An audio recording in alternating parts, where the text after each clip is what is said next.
لیکن یہاں جو ہے معاملہ صوم، اس سے پہلے مکی دور میں صوم کا کہیں کوئی تذکرہ ہی نہیں، نہ عربوں میں اس کا رواج تھا۔ یہ لفظ بھی عربی زبان میں تھا گھوڑوں کے لیے، گھوڑے روزہ رکھتے تھے۔ رکھتے کیا تھے بیچارے؟ انہیں رکھوایا جاتا تھا، کیونکہ عربوں کا جو معاملہ تھا وہ لوٹ مار، غارت گری، اور اس کے لیے انہیں چاہیے تیز رفتار سواری، جاؤ حملہ کرو، لوٹو مارو اور بھاگو۔ اونٹ جو ان کی فضا اور ان کے ماحول کے لیے مناسب تھا، وہ زیادہ تیز دوڑ نہیں سکتا، اپنی اس ضرورت کے لیے گھوڑا چاہیے تھا۔ گھوڑے میں عرب کا سخت موسم برداشت کرنے کی عادت نہیں، نازک جانور ہے، وہ پیاسا تو نہیں رہ سکتا 7 دن تک جیسے کہ اونٹ رہ سکتا ہے، بھوکا نہیں رہ سکتا، وہ لو کے تھپیڑے نہیں برداشت کر سکتا، لہذا عرب اس کو رکھواتے تھے روزہ۔ کھانا پینا بند کیا اور اس کے جو ہے منہ کر کے کھڑے ہو گئے جب گرم تیز ہوا چل رہی ہے، خود تو اپنے آپ کو لپیٹ لیا اپنے گھتنے میں، غترہ کہلاتا ہے وہ جو بھی کپڑا اوپر ہوتا ہے، اور وہ اس گھوڑے کو جو ہے وہ ساری آگ اس پر برس رہی ہے تاکہ اس میں عادت پیدا ہو جائے جھیلنے کی، برداشت کرنے کی۔ تو جنگ کے موقع پر کہیں یہ دغا نہ دے جائے، اگر یہ ہمت ہار گیا تو اس کا تو کیا کیا جائے گا، تو اصل میں سوار ہے جو مارا گیا۔ یہ روزہ ان کے ہاتھ تھا، لیکن جب حضور آئے مدینے میں تو یہاں یہود میں روزے کا رواج تھا۔ وہ ایک تو عاشورہ کا روزہ رکھتے تھے، اس لیے کہ وہ تاریخ تھی جس میں کہ نجات ملی تھی بنی اسرائیل کو فرعونیوں سے۔ پہلے یہ کہ ہر مہینے میں 3 روزے، اب اگر 30 کے 30 روزے ایک ہی مہینے میں فرض کر دیے گئے ہوتے اور وہ ہوتے جون جولائی کے تو جان نکل جاتی۔ بہترین تدبیر یہ کی گئی ہر مہینے میں، اور یہ موسم سارے آ رہے ہیں اس میں۔ پھر کچھ عرصے کے بعد یہ رمضان کا روزہ فرض کیا گیا۔ پہلا جو روزہ تھا 3 دن کا، اس میں یہ بھی تھی اجازت کہ جو اگر مسافر نہیں ہے، بیمار بھی نہیں ہے، طاقت رکھتا ہے روزہ رکھنے کی، پھر بھی روزہ نہ رکھے تو اس کا فدیہ یہ ہے کہ 1 مسکین کو کھانا کھلائے۔ علی الاطلاق تھا یہ۔ جب رمضان کے روزے کی فرضیت ہو گئی تو اب یہ فدیہ نہیں ہے، البتہ حضور نے اس کو باقی رکھا ایسے شخص کے لیے جو بہت بوڑھا ہے، یا کوئی خاتون بہت بوڑھی ہے برداشت نہیں کر سکتی، یا کوئی بیمار ہے، کسی سخت ایسی بیماری میں ہے کہ روزہ اس کے لیے جان کے لیے ہلاکت کا اندیشہ ہو سکتا ہے، اس کے لیے فدیہ برقرار رکھا۔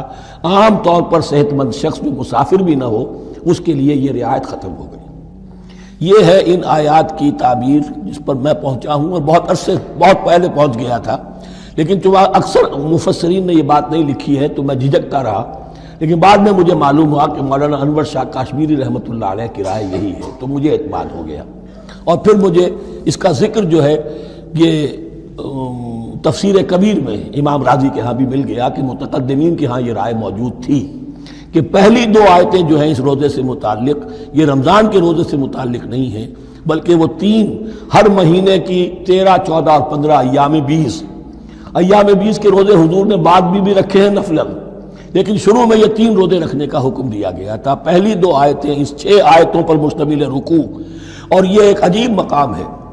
قرآن مجید کے احکام بہت دفعہ ہے، نماز کے احکام قرآن میں بہت دفعہ ہیں، کہیں وضو کا ہے، کہیں تیمم کا ہے، کہیں اور نماز خوف کا ہے، مختلف جگہوں پر، لیکن صوم کی عبادت پر یہ 6 آیات کامل ہیں، مکمل ہیں، اس کی حکمت، اس کی غرض و غایت، اس کے احکام سب کے سب اس میں آ گئے۔ اب پہلی 2 آیتیں کون سی ہیں؟ یا ایھا الذین آمنوا کتب علیکم الصیام کما کتب علی الذین من قبلکم لعلکم تتقون۔ اے ایمان والو، تم پر بھی فرض کیا گیا روزہ رکھنا، جیسے کہ فرض کیا گیا تھا تم سے پہلوں پر، تاکہ تمہارے اندر تقوی پیدا ہو جائے۔ وہ جنگ کے لیے کرواتے تھے گھوڑوں کو تیار، تمہیں تقوی کے لیے اپنے آپ کو تیار کرنا ہے، بھوک کو قابو میں رکھ سکو، شہوت کو قابو میں رکھ سکو، پیاس کو برداشت کر سکو۔ اللہ کی راہ میں جنگ کے لیے تمہیں نکلنا ہوگا، اس میں بھوک بھی آئے گی، پیاس بھی آئے گی، اپنے آپ کو تیار کرو جہاد کے لیے۔ اور یہ بات واضح ہو جائے گی، اگلے رکوع سے قتال کی بحث شروع ہو جائے گی۔ روزے کی یہ گفتگو ہو رہی ہے تمہیداً قتال کے لیے، جیسے گھوڑوں کو تیار کیا جاتا تھا، صوم رکھوایا جاتا تھا قتال کے لیے۔ ایام معدودات، گنتی کے چند دن ہیں، یہ گویا کہ ثبوت ہے اس کا کہ یہ 2-3 دن سے زیادہ، معدود جو ہے وہ عربی زبان میں 9 سے زیادہ نہیں ہو سکتا۔ معدودہ جب آئے گا، ایام معدودات، یہ جمع جو ہے جمع قلت کہلاتی ہے، معدودات، معدودہ بڑی سے بڑی رقم ہو سکتی ہے، لیکن معدودات ما قلت ہے، گنتی کے چند روز ہیں۔ فمن کان منکم مریضا، ان میں بھی یہ رعایت ہے کہ جو تم میں سے بیمار ہو او علی سفر، یا سفر پر ہو، فعدۃ من ایام اخر، تو وہ تعداد پوری کر لے دوسرے دنوں میں۔ وعلی الذین یطیقونہ، اور جو اس کی طاقت رکھتے ہوں، فدیۃ طعام مسکین، وہ فدیہ دیں ایک مسکین کا کھانا کھلانا۔ ان آیات کی تفسیر میں جیسا کہ میں نے عرض کیا مفسرین کے بہت سے اقوال ہیں، اب میں اس کی بحث میں نہیں جا سکتا، جو میں نے اپنے مطالعے کے بعد رائے قائم کی ہے میں صرف وہی بیان کر رہا ہوں کہ اس وقت، اور یہ امام راضی کے الفاظ ہیں کہ یہ فرضیت علی تعیین نہیں تھی بلکہ علی تخییر تھی۔ فرض تو ہے روزہ، لیکن اس کا بدل بھی دیا جا رہا ہے، اگر تم نہیں رکھنا چاہتے تو تم ایک مسکین کو کھانا کھلا دو۔ تو گویا کہ تدریجاً انہیں لانا تھا، چونکہ اس بات کے وہ پہلے سے عادی نہیں تھے۔ فمن تطوع خیرا فهو خیر اللہ، اور جو اپنی جی سے اپنی مرضی سے خیر کرنا چاہے تو اس کے لیے خیر ہے، روزہ بھی رکھے اور مسکین کو کھانا بھی کھلائے، دونوں کام کرے، تو اس میں کوئی رکاوٹ تو نہیں، اس کے لیے بہتر ہوگا۔ وَأَن تَصُومُوا، اور دیکھو اگر روزہ رکھو، خیر لکم ان کنتم تعلمون، یہ تمہارے لیے بہتر ہے اگر تم جانو۔ اب یہاں بھی ایک طرح کی رعایت کا انداز ہے۔ اب آ رہی ہیں دو آیتیں جو خاص رمضان کے روزے سے متعلق ہیں، حکمت اور غرض و غایت۔ پھر ایک آیت طویل آئے گی احکام، اور پھر ایک آیت آئے گی لٹمس ٹیسٹ۔ یہ 6 آیتیں۔ شہر رمضان الذی انزل فیہ القرآن، رمضان کا مہینہ وہ ہے جس میں قرآن نازل کیا گیا۔ ھدی للناس وبینات من الھدی والفرقان، لوگوں کے لیے ہدایت، اور ہدایت کی بھی روشن بینات باتیں، والفرقان، اور حق و باطل میں فرق کر دینے والی چیز۔ فمن شہد منکم الشہر، تو جو کوئی بھی پائے اس مہینے کو، یا جو شخص بھی مقیم ہو اس مہینے میں، مسافر نہ ہو، فلیصم، اس پر لازم ہے کہ روزہ رکھے۔ اب وہ وجوب علی التخییر ختم ہو گیا، اب وجوب علی التعیین، اب یہ لازم ہے، یہ رکھنا ہے۔ ایک رعایت باقی رکھی، ومن کان مریضا او علی سفر فعدۃ من ایام اخر، جو بیمار ہے یا یہ کہ سفر پر ہے وہ تعداد پوری کر لے دوسرے دنوں میں۔ یرید اللہ بکم الیسر ولا یرید بکم العسر، اللہ تمہارے ساتھ آسانی چاہتا ہے، سختی نہیں چاہتا۔ یہ لوگ اپنے اوپر سختیاں جھیلتے ہیں، شدید جو ہے سفر کے اندر بھی روزہ رکھے ہوئے، حالانکہ یہاں اجازت دی ہوئی ہے۔ یہ بلکہ حضور نے ایک مرتبہ ایک سفر میں کافی سرزنش کی، کچھ ایک جہاد اور قتال پہ نکلے تھے، لیکن کچھ لوگوں نے اس سفر میں بھی روزہ رکھ لیا۔ نتیجہ یہ ہوا کہ سفر کے بعد جہاں منزل میں اب جا کر خیمے لگانے تھے وہ نڈھال ہو کر گر گئے، جن لوگوں کا روزہ نہیں تھا انہوں نے پھر وہ خیمے لگائے، منزل کا کام کیا۔ تو حضور نے فرمایا کہ لیس من البر الصیام فی السفر، روزے رمضان اس میں سفر میں روزہ رکھنا کوئی نیکی کا کام نہیں ہے۔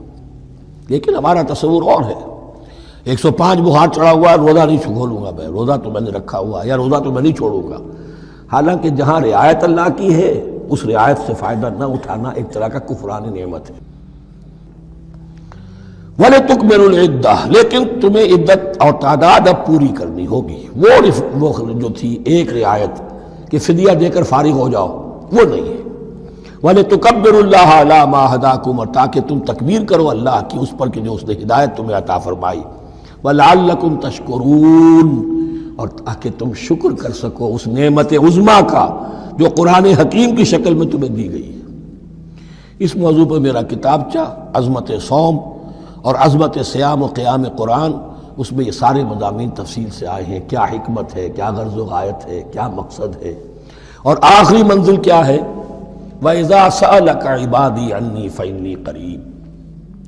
مطلوب تو یہ ہے کہ تمہارا جو یہ جسم حیوانی ہے یہ کچھ کمزور پڑے، روح ربانی جو تم میں پھونکی گئی ہے اسے تقویت حاصل ہو۔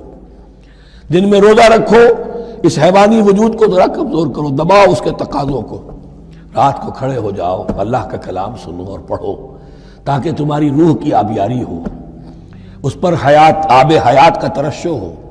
نتیجہ کیا نکلے گا؟ تمہارے اپنے اندر سے ایک پیاس ابھرے گی، وَإِذَا سَأَلَكَ عِبَادِي عَنِّي فَإِنِّي قَرِيبٌ، تقرب الی اللہ کا جذبہ پیدا ہوگا۔ تو اے نبی، جب میرے بندے، ایسے بندے آپ سے میرے بارے میں سوال کریں ان کو بتا دیجئے میں قریب ہوں، دور نہیں ہوں۔